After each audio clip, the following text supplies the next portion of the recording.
Diascofoot, miroir du football de la diaspora congolaise.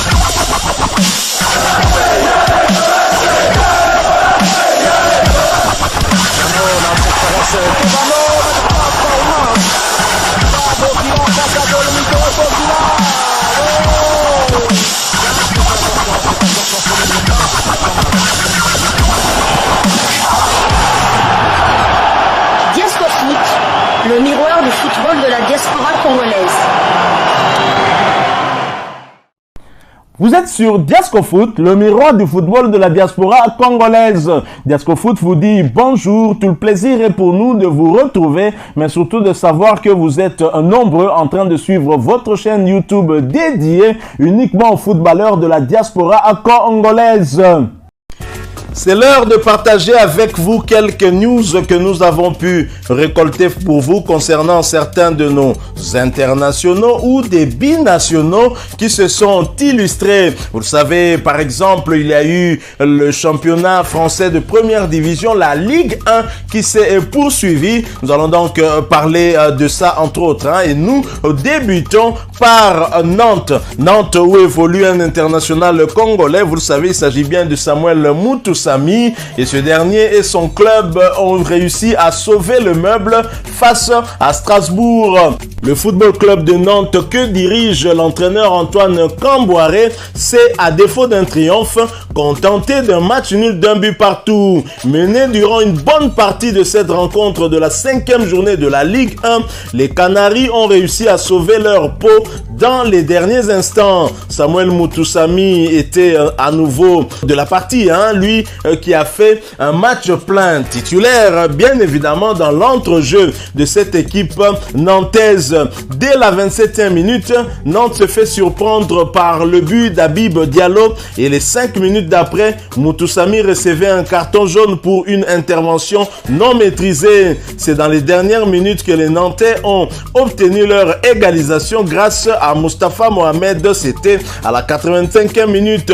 Score final, un but partout, 10e au classement de la Ligue 1 avec 6 points pour 5 matchs joués. Félicitations donc à Samuel Mutusami, l'international congolais qui aura réussi, à défaut en tout cas d'obtenir les 3 points, au moins d'arracher un match nul vu que l'équipe était menée et que l'équipe de Nantes se montre toujours un peu solide, même si cette dernière avait été défaite par l'Olympique de Marseille grâce notamment à une réalisation du demi-dieu congolais Chancel Mbemba Mangulu. Chancel Mbemba Mangulu qui d'ailleurs a joué également hier, et l'OM assure l'essentiel. L'Olympique de Marseille assure l'essentiel en battant Clermont Foot à domicile sur le score d'1-0. Titulaire dans cette défense de l'Olympique de Marseille, le demi-dieu congolais Chancel Mbemba a même eu à provoquer un penalty qui a été loupé malheureusement par le Chilien Alexis Sanchez.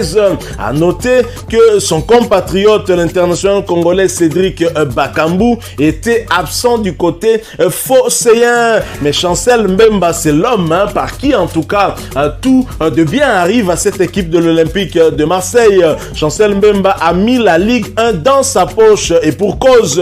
Après la 5e journée, il s'est retrouvé dans l'équipe type de cette 5e journée. Il faut également assurer que c'est sa 2e fois qu'il se retrouve dans l'équipe type de Ligue 1 après 5 journées, ce qui montre très clairement qu'il est très performant depuis le début de ce championnat. Marseille plus solide défensivement, c'est ce que l'on constate tous. Après 5 matchs, les Olympiens n'ont encaissé que 3 buts, ce qui fait de la meilleure défense de Ligue 1 en ce moment. Marseille compte 13 points mais occupe provisoirement la 3e place derrière Lens qui compte le même nombre de points et la même différence de buts mais plus de buts marqués. Et le Paris Saint-Germain qui compte aussi 13 points mais une meilleure différence de buts occupe donc la 1re place.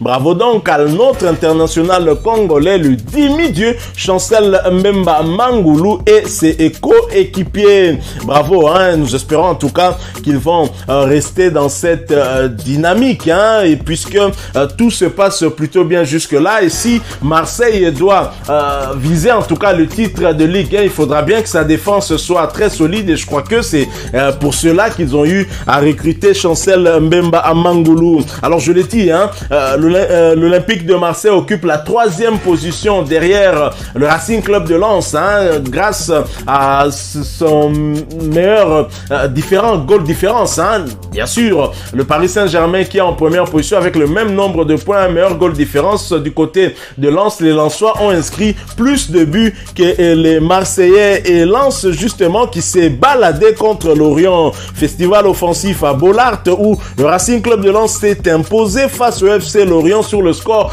de 5-2. Gaël Kakuta n'avait pas été titulaire pour cette rencontre. Il a néanmoins fait sa montée en jeu à la 79e minute.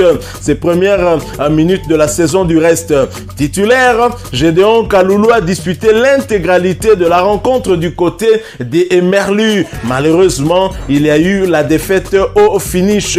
Espérons en tout cas que les choses iront pour le mieux pour Gédéon Kaloulou pour la suite, hein, de cette compétition. Mais en tout cas, Lens a bien débuté, hein, sa saison et occupe la 2e place derrière le Paris Saint-Germain et l'Olympique de Marseille, mais avec égalité de points. On espère en tout cas que l'équipe restera dans cette dynamique. Alors nous allons poursuivre avec ces quelques informations qu'on a pu récolter pour vous, hein, concernant nos internationaux qui continuent à s'illustrer, hein, dans leurs championnats respectifs.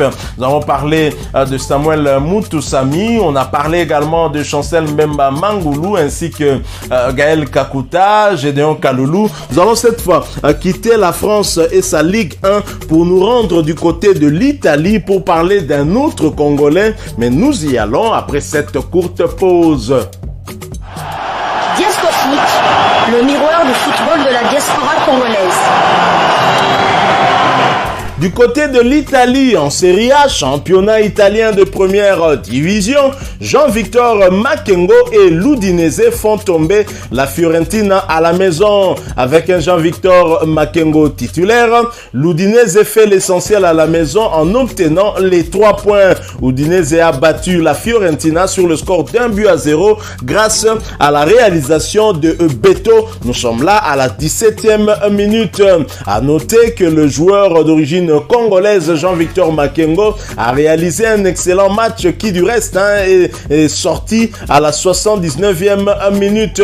Félicitations à lui, hein, lui qui évolue dans l'élite italienne. On espère en tout cas qu'il restera dans cette dynamique, même s'il n'a pas inscrit de but, mais il a eu à faire une rencontre plutôt honorable, hein, et c'est une très très bonne chose pour la suite de la saison. Voilà donc ce que nous pouvons dire, hein, en rapport avec ces quelques Congolais qui se sont illustrés. Du côté de Marseille, Cédric Bakambu absent, on parle de plus en plus de lui, hein, donc il serait sollicité du côté de la Liga, et le mercato va se terminer ce 1er septembre sur le coup de 23h59, donc les heures qui viennent nous en diront plus sur l'avenir de Cédric Bakambu. Restera-t-il à Marseille ou sera-t-il tenté d'aller ailleurs, vu que depuis le début de cette saison, il n'a pas été titularisé par son staff technique, hein. Peut-être qu'il pourrait avoir des envies d'aller ailleurs, mais on sait qu'il avait décidé de rester à Marseille pour participer à la Ligue des Champions, une compétition à laquelle il n'a jamais participé.